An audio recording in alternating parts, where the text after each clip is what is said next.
de la Facultad de Medicina de la Universidad de Antioquia. Bienvenida, doctora. Hola, doctor Mario, muchísimas gracias. Como bien dijiste, el día de hoy trataremos de abordar los nuevos algoritmos en el manejo de la vía aérea difícil no anticipada. El contenido del día de hoy será el siguiente. Iniciaremos con un impacto, las definiciones, valoración preoperatoria, manejo, algoritmos y finalmente unas conclusiones. El objetivo de esta charla fue tratar de traer las nuevas recomendaciones o las novedades de las diferentes guías, basándonos en el referente de las guías DAS publicadas en el 2015.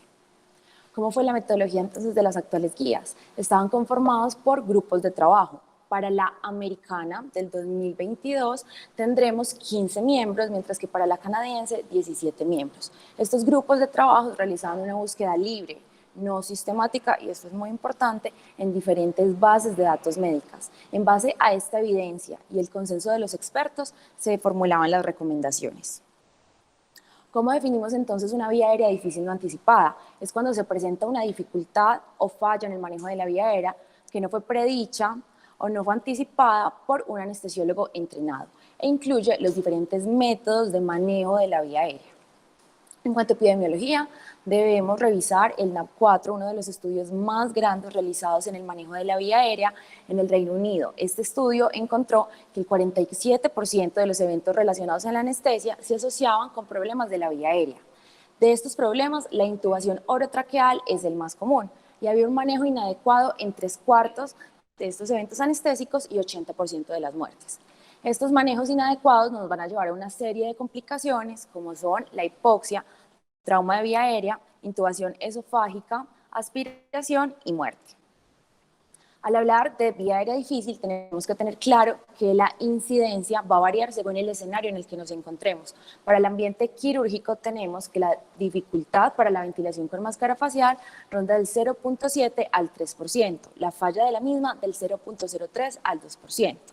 Al hablar de intubación traqueal, la dificultad de la misma es un poco más común, con una incidencia del 3 al 8%, mientras que la falla disminuye con 0.006 a 0.4%. De igual forma, la situación de no ventilación, no oxigenación es poco frecuente, con 0.006% y aumentando un poco en escenarios de cirugía de cabeza y cuello y otorrino al 0.2%. Al revisar las diferentes demandas, encontramos la publicación de la Sociedad Americana del 2020, el cual valoraba las reclamaciones de manejo difícil de la vía aérea entre los años 2000 al 2012. Se evidenció que esta era la quinta causa de las demandas en anestesia y 2/3 de estas se presentaban al momento de la inducción, 36% eran intubaciones selectivas, había un manejo inadecuado de la vía aérea en el 73% de estos casos, y cuando se tenía una situación de no ventilación, no oxigenación, el retraso en la toma de decisiones estaba presente hasta en el 39% de las mismas. Al preguntarnos por qué fallamos en el manejo de la vía aérea, encontramos diferentes factores, entre estos los humanos, como falta de entrenamiento, estresores internos y externos como enfermedades, fatiga, turnos prolongados, fallas en habilidades no técnicas como conciencia situacional, déficit de la comunicación y del trabajo en equipo. Los errores en el juicio clínico están presentes hasta en el 73% de las demandas, y este es más frecuente en procedimientos electivos que emergentes, posiblemente por una falsa sensación de seguridad que tienen los anestesiólogos por una alta tasa de éxito en los procedimientos que lleva a tener una falencia en estrategias alternas. La perseveración, que se ha definido como intentar una técnica en 3 ocasiones o más sin realizar modificaciones en la misma o volver a una técnica que previamente había fallado, está presente hasta en el 25% de las demandas. Ahora abordaremos las definiciones de dificultad y falla para los diferentes métodos de manejo de la vía aérea. La ventilación con máscara facial entonces se define cuando no tenemos una adecuada ventilación, que puede ser secundario a sello inadecuado, fuga excesiva o alta resistencia. La recomendación de las actuales guías es confirmar esta ventilación por una fracción expirada de CO2. Para tener una definición establecida, al tratar de que sea algo universal, podemos hacer uso de la escala de Haneral, en el cual el grado 3, cuando encontramos una ventilación con máscara inadecuada a pesar de tener maniobras de optimización, será difícil, y grado 4, cuando es imposible ventilar a pesar de estas maniobras, fallida. Siguiendo entonces la sugerencia de utilizar la confirmación con ETCO2, traemos la escala de Lind publicada en el 2016, quien pone un punto de corte de 10 milímetros de mercurio de fracción expirada de CO2 como dificultad en la ventilación con máscara facial. En cuanto a los dispositivos supraglóticos, vamos a tener dificultad cuando se requiera más de un intento de inserción o haya una ventilación inadecuada, y falla cuando esto sucede después de 3 intentos de posicionar o de ventilar con el dispositivo, y puede estar asociado a fallos en el posicionamiento, sello inadecuado, fuga excesiva o resistencia en la entrada y salida de aire. La laringoscopia se ha definido en base a la escala de Cormack-Lian modificado, teniendo el grado 2B y 3A como difícil y 3B y 4 como fallida. También podemos tener mayor dificultad si tenemos abundantes secreciones o falla en la iluminación. En cuanto a la intubación, será difícil cuando se requiera más de un intento de inserción o de laringoscopia. Se requiere una persona más experimentada o haya necesidad de tener un cambio en la técnica o dispositivo. Tendremos una falla en la intubación cuando no lo logramos después de un máximo de 3 intentos y fue realizado por una persona experimentada. En cuanto a la videolaringoscopia, no hay una recomendación formal de las guías que nos sugiera una definición de esto, sino que nos indican seguir con la definición de la laringoscopia directa con la escala de Cormack-Lian modificado. Traigo esta estrategia novedosa de la clasificación BCI, la cual consta de 3 partes. Inicialmente, la descripción de la valva, M para Macintosh, D para hiperangulada, la apertura glótica con la escala POGO al momento de la intubación orotraqueal y la facilidad de la misma, E fácil, D difícil y F fallida, teniendo así un score de 3 puntos en este caso. Macintosh con una visualización del 100% al momento de la intubación orotraqueal, una intubación fácil. Esta escala ha sido comparada por 2 valoradores independientes en 35 pacientes que van para cirugía electiva y tuvo una congruencia del 97.1%. En cuanto a la ventilación de no oxigenación, en cuanto a la situación de no ventilación, no oxigenación, tenemos que el término migró. Previamente hablábamos de no ventilación, no intubación. El objetivo de este cambio es evitar la fijación en la intubación orotraqueal como única técnica y darle importancia a la medición de la fracción expirada de CO2. La situación entonces de no ventilación, no oxigenación estará presente hasta en 1/3 de las demandas y se encuentra en una de cada 10.000 a 50.000 anestesias generales. La definiremos cuando intentamos ventilar a nuestro paciente por una intubación orotraqueal, ventilación con máscara facial o dispositivos supraglóticos, y esto no fue posible. Nos encontraremos entonces con una hipoxemia o una inminencia de la misma que nos llevará a una serie de secuelas neurológicas o muerte del paciente. La valoración perioperatoria es un eje fundamental del manejo de la vía aérea difícil. La idea es tener identificado qué pacientes presentan esta dificultad y tener un plan de vía aérea establecido. La falta de evaluación y anotación de la misma en la historia clínica es uno de los déficits más comunes en demandas de vía aérea. Tenemos que la historia clínica va a tener un pilar fundamental, ya que el antecedente de haber tenido una dificultad en una vía aérea es el principal factor para volver a presentar dicha dificultad. El examen físico con sus diferentes predictores y unas ayudas adicionales que revisaremos más adelante. En cuanto a los predictores de vía aérea difícil, se han clasificado según el método de manejo de la vía aérea que vayamos a utilizar. Hasta el 72% de los manejos de la vía aérea utilizan la laringoscopia directa como la estrategia inicial, por ende nos centraremos en estos predictores. Revisamos en la literatura esta revisión sistemática de JAMA, que es una de las más amplias publicadas, que incluye 62 estudios de alta calidad metodológica para un total de 33.000 pacientes. Tuvieron una incidencia de intubación difícil del 10% y valoraba múltiples predictores e índices compuestos.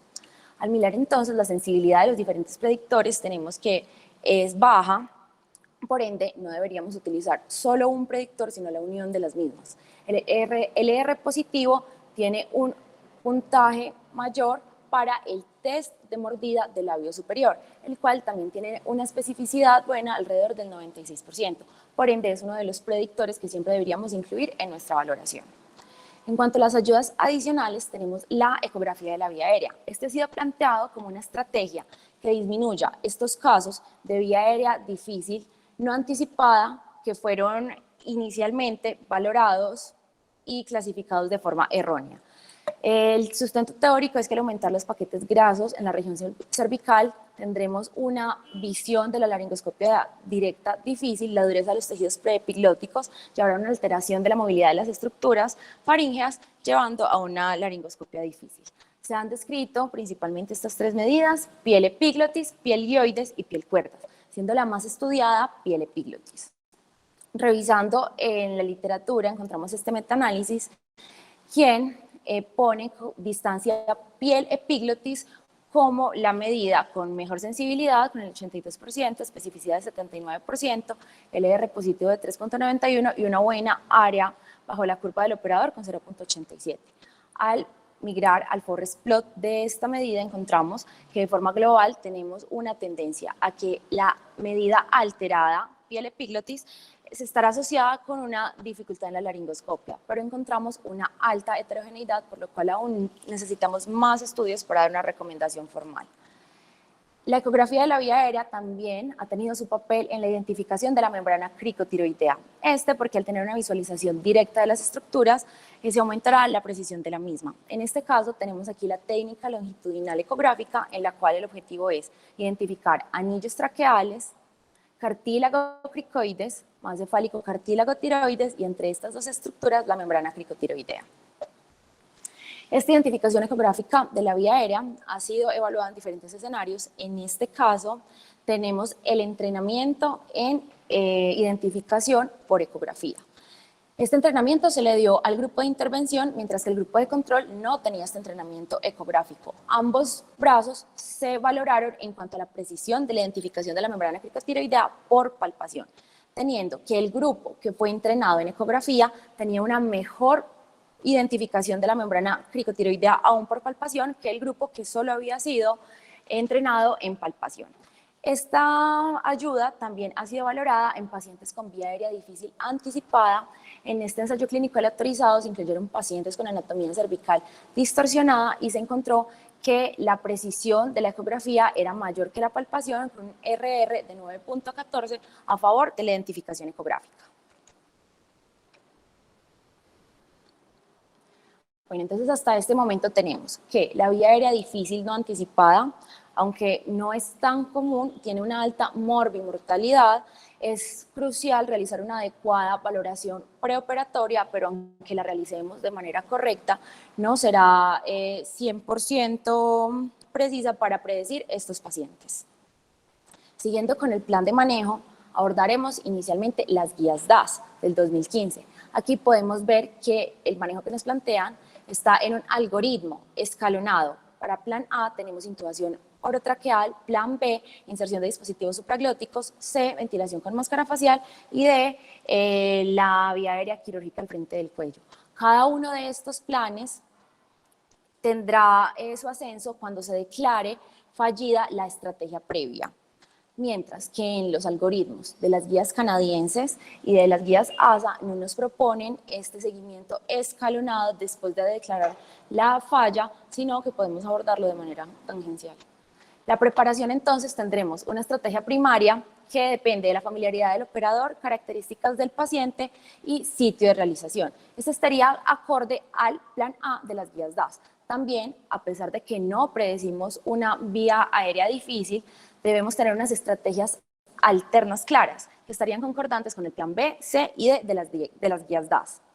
Debemos tener entonces unos dispositivos disponibles de manera inmediata en el entorno anestésico, se han descrito en menos de 30 segundos, que incluye la monitoría, guías, buggy, medicamentos, diferentes cánulas, laringoscopio y videolaringoscopio y dispositivos supraglóticos de diferentes tipos y tamaños. Además, también sugieren incluir un equipo para vía aérea quirúrgica al frente del cuello. Al encontrarnos dificultad, debemos acceder al carro de vía aérea difícil. Este debe estar disponible de manera inmediata para el anestesiólogo. Se ha descrito en menos de 30 segundos y debería incluir un fibrobroncoscopio flexible y una estrategia o una ayuda con un algoritmo de vía aérea difícil. En cuanto a la preoxigenación, el objetivo de este es aumentar el tiempo de apnea segura. En este momento no me detendré, ya que tuvimos un seminario mayor previamente. La preoxigenación, la sugerencia es realizarlo de rutina e idealmente guiarlo por una fracción expirada de oxígeno mayor al 90%. En caso de encontrar dificultad con el manejo de la vía aérea, utilizaremos la oxigenación apneica para aumentar este tiempo de apnea. En cuanto al manejo de la vía aérea difícil, tenemos que nuestros pilares van a ser la ventilación y la oxigenación. Lograr una técnica en particular nunca será la prioridad y este debe ser uno de los mensajes que debe quedar muy claros. En cada intento se debe realizar algún cambio o mejora y siempre solicitar ayuda cuando sea posible. Abordando la intubación orotraqueal, que es la estrategia que ya vimos que es más comúnmente utilizada, tenemos que hay dos partes. Inicialmente, la visualización de la glotis, que la podemos realizar por laringoscopia directa o la videolaringoscopia con sus diferentes valvas. Y posteriormente, el paso de la tráquea. Este debe estar limitado a 3 intentos, más un intento como estrategia de salida que veremos más adelante. Deberíamos utilizar entonces como estrategia primaria laringoscopia directa o videolaringoscopia. Las guías DAS simplemente reconocían el papel de la videolaringoscopia en la intubación difícil. Ahora, la tendencia es que la laringoscopia se debe realizar con el dispositivo que tenga mayor tasa de éxito al primer intento en todas las circunstancias. El grupo de trabajo da una recomendación puntual del uso primario y de rutina de videolaringoscopio para todas las intubaciones. Traigo este metaanálisis y revisión sistemática publicado recientemente en Anestesia, marzo del 2022, que compara videolaringoscopios de diferentes diseños versus la laringoscopia directa. Incluía 179 ensayos clínicos aleatorizados en diferentes escenarios. En cuanto a la intubación fallida, se incluyeron 56 estudios por un total de 6.396 participantes, teniendo un RR de 0.41 a favor del videolaringoscopio. La intubación fallida al primer intento incluyó 11.287 participantes, con un RR de 0.58 a favor del videolaringoscopio, teniendo así una tasa de éxito al primer intento de 94% con videolaringoscopio y 89.6% con laringoscopia directa.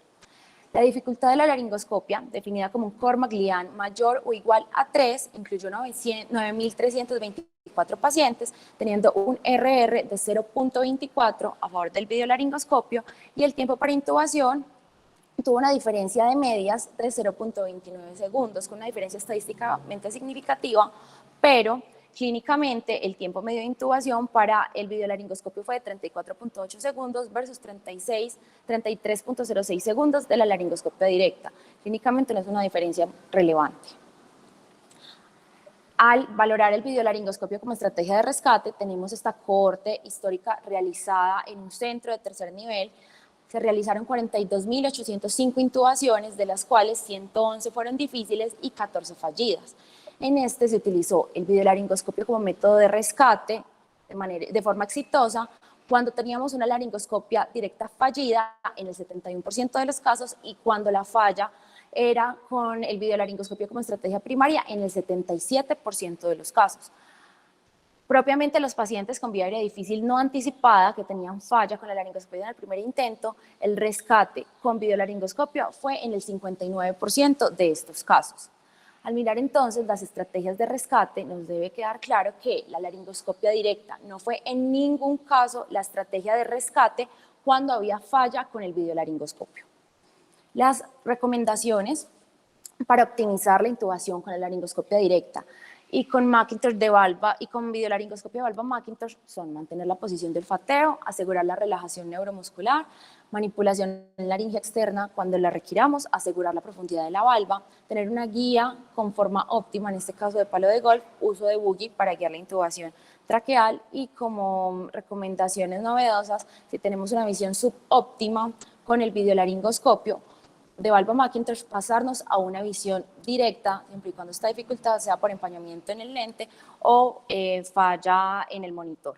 Y cambio a videolaringoscopio hiperangulado. Las sugerencias para optimizar la intubación con el videolaringoscopio hiperangulado son retirar parcialmente la valva, modificar la curvatura de la guía para que siga la forma de la valva hiperangulada, centrar la visión de la glotis en la pantalla. En caso de tener dificultad con el paso del tubo, realizar una pequeña rotación de 45 grados a la derecha y retirar la guía 4 centímetros una vez el tubo pasa por la glotis. Como estrategias novedosas tenemos la inserción del tubo en simultáneo con el videolaringoscopio y cambio a videolaringoscopio Macintosh.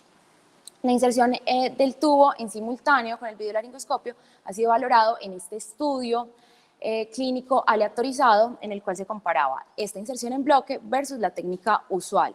Se incluyeron 50 pacientes sin predictores de vía aérea que estaban programados para una intubación de cirugía electiva. La inserción en bloque se realizaba usando este clip de impresión tridimensional. Tenemos entonces que para los desenlaces de tiempo de la intubación fue menor en el grupo de inserción en bloque con una diferencia estadísticamente significativa. La probabilidad de éxito tuvo un HR de 2.1 a favor de la inserción en bloque. Para los desenlaces del número de intentos, visión de la laringoscopia y el trauma de vía aérea no hubo diferencia. Tenemos entonces que hasta el momento la videolaringoscopia debería ser nuestra estrategia primaria y también es una estrategia útil en el rescate cuando tenemos una falla en la intubación. En cuanto a los dispositivos supraglóticos, la recomendación es utilizarlos de segunda generación, tanto para el manejo primario y cuando lo utilizamos como una estrategia de rescate. No utilizar este dispositivo supraglótico como puente de oxigenación cuando nos encontramos una dificultad en la vía aérea está presente hasta en el 26% de las demandas de vía aérea difícil. Las sugerencias son entonces mantener una posición de olfateo para su inserción, asegurar la profundidad anestésica y bloqueo neuromuscular, utilizar la guía por el puerto esofágico para inserción del mismo cuando presentemos alguna dificultad, liberar cualquier presión cricoidea y realizar cambio en el tamaño o el tipo de dispositivos. Se debe limitar a un máximo de 3 intentos para evitar caer en la perseveración. Como estrategias novedosas tenemos la inserción rotacional y la inserción guiada por laringoscopia directa o videolaringoscopia. La inserción rotacional consta entonces de introducir el dispositivo con rotación de 90 o 180 grados. En esta posición lo avanzaremos hasta percibir resistencia a nivel de la hipofaringe. Posteriormente volveremos a rotar el dispositivo para que tenga ya su posición final. Este ha sido valorado en este metaanálisis que comparaba la técnica rotacional versus la técnica estándar de inserción en bolo, valorando diferentes tipos de dispositivos supraglóticos e incluía 3 ensayos clínicos aleatorizados. Tenemos que el éxito al primer intento es favorable para la inserción rotacional con un RR de 1.13. Al valorar los subgrupos encontramos que la inserción a 90 grados es favorable tanto en niños como en adultos, pero la estrategia de 180 grados solamente tiene un RR favorable en niños, más no encontró diferencia en adultos. La inserción guiada por videolaringoscopia, entonces tendremos una visión directa por elevación de la epiglotis, podremos insertar el dispositivo supraglótico asegurándonos que la punta del manguito alcance la apertura esofágica. Este ha sido valorado en este estudio clínico aleatorizado que comparaba esta inserción guiada por un videolaringoscopio CIMAC con una válvula D-Blade versus la inserción digital, utilizando una máscara Procil. Eran pacientes ASA 1 y 2 programados para cirugía electiva y no utilizaron la relajación neuromuscular. Tenemos que entonces la tasa de éxito al primer intento fue mayor en el grupo de inserción guiada por videolaringoscopio con una tasa de éxito del 100% el primer intento. El tiempo para inserción fue menor en el grupo de inserción digital con una diferencia estadísticamente significativa y al valorar la posición del dispositivo supraglótico con fibrobroncoscopia directa utilizando el score de Brimacombe encontramos que tuvo un puntaje mayor en el grupo de inserción guiada por videolaringoscopia. Las recomendaciones de la ventilación con máscara facial son utilizar una cánula o vía aérea oro-nasofaríngea, asegurar nuevamente la profundidad anestésica y el bloqueo neuromuscular. La ventilación a 2 manos, utilizar la descompresión con sonda nasogástrica cuando tengamos unas ventilaciones fallidas que nos hayan llevado a distensión gástrica. Liberar cualquier presión cricoidea y utilizar la maniobra de VIE y rotación lateral como estrategias novedosas. La maniobra de VIE consta entonces de depositar los pulgares y las eminencias tenares sobre la máscara facial. El segundo a quinto dedo se depositarán detrás del ángulo mandibular realizando tracción del mismo. Esto llevará a una menor presión en el piso de la boca, mejorando así la ventilación con máscara facial. Tenemos que esta estrategia se ha comparado con la maniobra de CIE en principiantes, estudiantes de atención prehospitalaria y estudiantes de medicina en este estudio crossover aleatorizado en pacientes que estaban programados para cirugía electiva bajo anestesia general. Acá no utilizaron relajación neuromuscular y se utilizaba cada una de las técnicas por 60 segundos para un total de 12 ventilaciones. En cuanto al volumen tidal expiratorio, tenemos una diferencia media de 110 ml, favoreciendo la estrategia de VIE. El número de fallas fue mayor con la estrategia de CIE, con un aumento promedio de 1.4 por cada 12 ventilaciones, y no hubo diferencias en cuanto a la presión inspiratoria pico.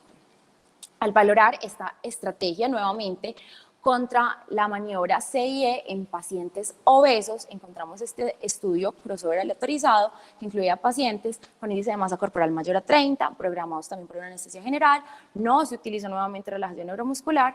En este caso se hacían 3 ventilaciones de prueba. En caso de que fueran adecuadas, se completaban 10 ventilaciones con cada técnica. Si estas 3 ventilaciones eran fallidas, se proseguía a la técnica siguiente como rescate. Entonces, en el grupo A tenemos que la técnica CIE fue la utilizada como inicial. Esta técnica CIE tuvo una falla del 50% de las ventilaciones, y al pasar a la técnica VIE encontramos un adecuado rescate en todos los casos. En el grupo B, que utilizó la estrategia VIE como inicial, fue exitosa en el 100% de las ventilaciones, y al pasar con la estrategia CIE tuvimos 16 fallas en el grupo, teniendo así una tasa de éxito, una diferencia de éxito favorable para la estrategia VIE. En cuanto al volumen tidal expiratorio, en esta población tenemos una diferencia estadísticamente significativa, favoreciendo la estrategia VIE con aproximadamente 400 ml de diferencia. La estrategia de rotación lateral consta en realizar una rotación a 45 grados de la cabeza. Se ha demostrado que mejora el área de sección transversa en la vía aérea superior en estudios tomográficos, ha mejorado la permeabilidad de la vía aérea en pacientes con SAOS y lleva a reducir la obstrucción en la vía aérea superior. Tenemos esta comparación de la estrategia rotacional con la posición neutra en este estudio crossover aleatorizado que incluía pacientes ASA 1 a 3 programados para cirugía electiva ambulatoria que requerían anestesia general con intubación orotraqueal. Acá sí utilizaron relajación neuromuscular y la estrategia de ventilación era la ventilación a 2 manos. Entonces tenemos que cada grupo utilizaba la estrategia inicial, pasaba a la diferente y volvía a la inicial, cada uno por 1 minuto. Para el desenlace del volumen tidal expiratorio tuvimos una diferencia de 68.6 ml, favoreciendo la estrategia de rotación. Valorando los subgrupos que se beneficiaron de esta estrategia, encontramos que el grupo de obstrucción en la vía aérea, comparado entre la ventilación con máscara facial en posición neutra y la ventilación una vez se tenía la intubación, fue el grupo que más se benefició con una diferencia de 69.2 ml. Las estrategias de salida las implementaremos cuando tengamos una falla en la intubación orotraqueal, pero que todavía tengamos el mantenimiento de la ventilación y oxigenación del paciente. Y las debemos pensar desde el primer intento fallido de intubación orotraqueal. Tenemos como estrategias entonces despertar al paciente. Con esta evitaremos la progresión a una situación de no ventilación y no oxigenación. Debemos asegurar la reversión de la relajación neuromuscular y la sedación, el cambio de técnica anestésica a una regional, era una de las estrategias, o realizar la intubación orotraqueal despierta con todo el planeamiento que requiere. El dispositivo supraglótico para temporizar la intubación orotraqueal nos permite tener una ventilación mientras esperamos al equipo o a la persona experta en vía aérea. Podemos intubar a través del dispositivo supraglótico y la recomendación es no continuar el acto solamente con el dispositivo supraglótico, ya que tenemos una dificultad clara en la vía aérea. Considera un nuevo intento de intubación orotraqueal, que era ese +1 que veíamos previamente, debe estar limitado a un solo intento, idealmente por un segundo experto en la vía aérea y utilizando una técnica de alta probabilidad de éxito como es la intubación guiada por fibrobroncoscopia, fibro más video y fibro a través del supraglótico. Entonces vemos que la intubación de fibrobroncoscopia guiada por dispositivo supraglótico se encuentra numerada en 2 de las estrategias de salida. Nos debemos preguntar si esta es efectivo para el rescate en vía aérea difícil no anticipada. Tenemos este ensayo clínico aleatorizado que nos comparaba en uno de los brazos la intubación con fibrobroncoscopio asociado al dispositivo supraglótico con un catéter de intubación en pacientes sin alteraciones anatómicas y que al momento de la intubación se encontraba un Cormac mayor o igual a 3. Encontramos que esta estrategia tuvo un éxito el primer intento de 79.2%. El éxito global fue del 100% y únicamente se requirieron 2 intentos. El tiempo total de intubación fue de 99.5 segundos, pero cabe aclarar que el tiempo de introducción del dispositivo supraglótico fue de 37.5 segundos. O sea que desde este momento ya tenemos una oxigenación asegurada para nuestro paciente. Al valorar esta estrategia en niños, encontramos este estudio observacional del registro de intubación difícil pediátrica. Se valoró el éxito del primer intento de la estrategia de fibrobroncoscopia asociada a dispositivo supraglótico para intubación versus la videolaringoscopia. Tuvo un OR sin diferencia estadísticamente significativa, pero en el subgrupo de menores de 1 año, la estrategia de fibrobroncoscopia y dispositivo supraglótico sí fue superior con un OR de 2.12 para éxito de intubación. El éxito global también fue favorable para la estrategia de fibrobroncoscopia y dispositivo supraglótico con un OR de 2.08. Propiamente en niños con laringoscopia difícil, con laringoscopia directa fallida, que no tenían vía aérea anticipada, el rescate se realizó con esta técnica de fibrobroncoscopio y dispositivo supraglótico en el 25% de los casos. ¿Cuál dispositivo supraglótico entonces deberíamos utilizar para esta técnica? Tenemos esta revisión sistemática y metaanálisis en red realizada por nuestro servicio de anestesiología. Es un artículo que aún se encuentra pendiente de publicación que valoraba diferentes tipos de dispositivos supraglóticos. Ellos encontraron que el porcentaje de la intubación con esta estrategia de fibrobroncoscopia a través de dispositivo supraglótico era indiferente del supraglótico elegido entre los que ellos evaluaron. La vía aérea quirúrgica, entonces la deberemos implementar cuando tengamos una situación de no ventilación, no oxigenación. Esta situación debe ser de reconocimiento inmediato y se debe informar a todo el grupo de trabajo.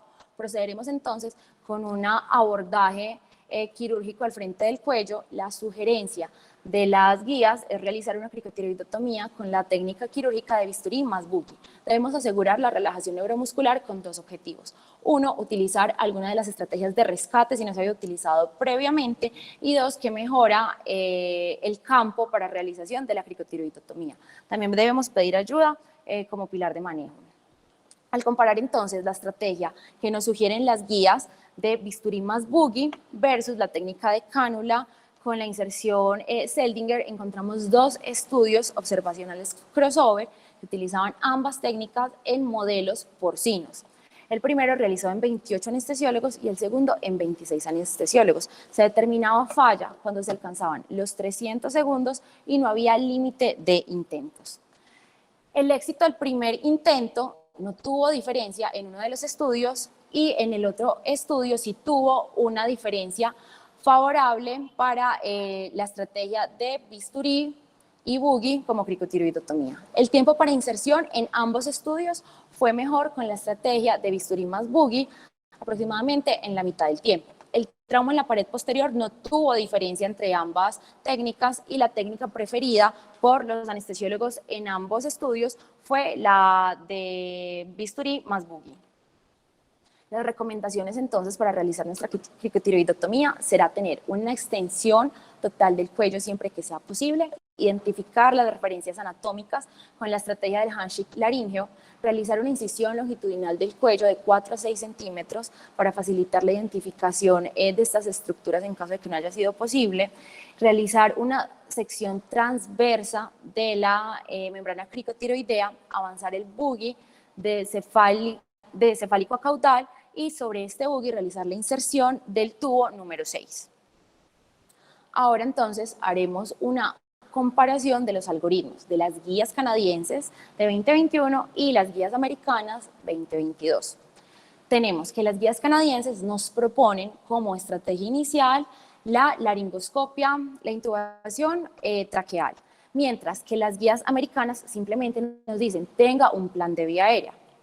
Las guías canadienses entonces nos dicen, en caso de que su intubación traqueal no haya sido exitosa, debe asegurarse de que la ventilación y la oxigenación sea mantenida, ya sea por una ventilación con máscara facial o un dispositivo supraglótico. Mientras que las guías americanas simplemente nos dicen, la ventilación es adecuada por cualquier técnica. Si esta ventilación y oxigenación es adecuada, En las guías canadienses nos proponen realizar 2 intentos adicionales de intubación orotraqueal, implementando las estrategias de mejora que previamente vimos, mientras que las americanas simplemente nos dicen use una estrategia o dispositivo alterno estando presente, no aumentarse más allá de 3 intentos para evitar caer en la perseveración. Las guías canadienses entonces nos dicen, si no fue posible esta intubación, y todavía tenemos una adecuada ventilación y oxigenación, procederemos con las estrategias de salida que vimos previamente, mientras que las americanas simplemente en su algoritmo nos ponen como única estrategia de salida levantar al paciente. Ambos algoritmos, en el caso de tener fallas en la ventilación o en la oxigenación, nos proponen realizar alguna estrategia de rescate si no se había realizado previamente con las maniobras de optimización y en caso de que esto no sea exitoso, realizar la vía aérea quirúrgica de forma emergente, evitando retrasos innecesarios. Entonces, para finalizar, tenemos que la vía aérea difícil no anticipada es un evento poco común, pero que tiene consecuencias graves en cuanto a mortalidad del paciente y demandas para los anestesiólogos. Realizar una adecuada valoración preoperatoria de la vía aérea con múltiples predictores es crucial para identificar pacientes con vía aérea difícil anticipada. La predicción de la vía aérea difícil puede fallar, por lo cual siempre debemos estar preparados para una situación emergente. La prioridad en el manejo de la vía aérea es la ventilación y la oxigenación. No se debe persistir en la intubación orotraqueal o cualquier técnica en particular. El retraso, el diagnóstico de la situación de la ventilación y oxigenación no se debe retrasar y su manejo se debe realizar de forma oportuna. Hay incertidumbre sobre qué algoritmo es superior en el manejo de la vía aérea difícil y estos se deben someter a valoración para poder dar una recomendación formal. Muchísimas gracias.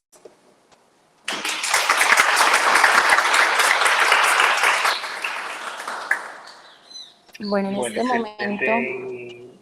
Dale.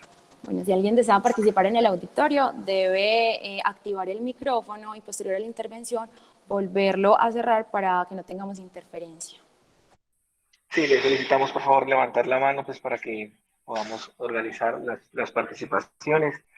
Excelente pues a la doctora Alejandra Bedoya por su trabajo, lleva más de 3 meses preparando esta actividad y creo pues que logró completar la encomienda pues que le solicité al servicio. Mientras de pronto los participantes se animan a preguntar o hablar del tema, hay algunos conceptos que me parecen muy importantes que hay que resaltar. En primer lugar, ojo con el método, yo en otros escenarios lo he discutido. Elaborar una recomendación es una cosa fácil. Sí, siempre eh, se debe completar o concretar o unir los riesgos, los beneficios, los costos, las preferencias del paciente y la mejor evidencia disponible para poder generar una recomendación. O sea, eso no es eh, solamente, bueno, leímos 400 referencias, sin negar, por supuesto, el gran trabajo que hay detrás pues, de estos 2 consensos.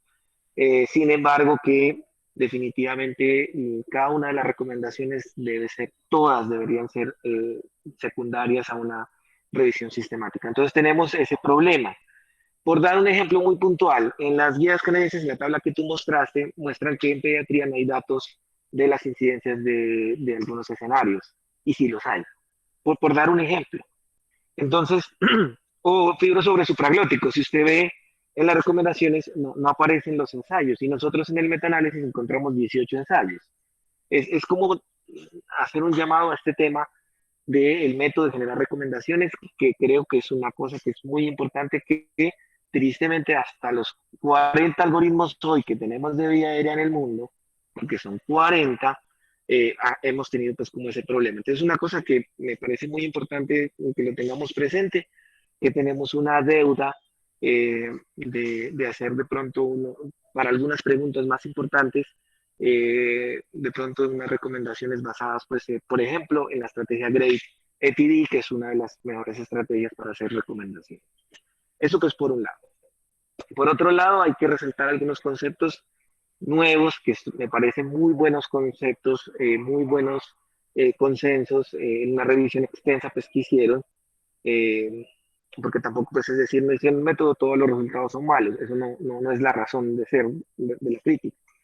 Y es en las mejoras en las habilidades técnicas. Yo creo que hay puntos claves que tú dijiste en la charla, que incluso la ventilación con máscara facial, que es una técnica clásica que tenemos literalmente décadas haciéndola, hay opciones de optimizarla, como utilizando la estrategia VIE o utilizando la técnica rotacional, que eh, de pronto muchas personas lo hacían de una manera implícita, pero pues ya tenemos soporte mediante ensayos clínicos controlados, aleatorizados, de la mejoría de la ventilación con máscara facial. Por dar un ejemplo de todas las técnicas que hablaste. Entonces, yo creo que esos son unos grandes avances. Hay otro avance que es claro, que me parece muy interesante, que es la estrategia de salida. Ojo que la estrategia de salida está pensada en un escenario que ya ventilé y quiero salir rápidamente de ese caso para cambiarme y hacer otra cosa. Porque la estrategia de una no ventilación, no oxigenación, que también es una propuesta nueva de término, claramente es una cricotiroidotomía abierta, ¿cierto?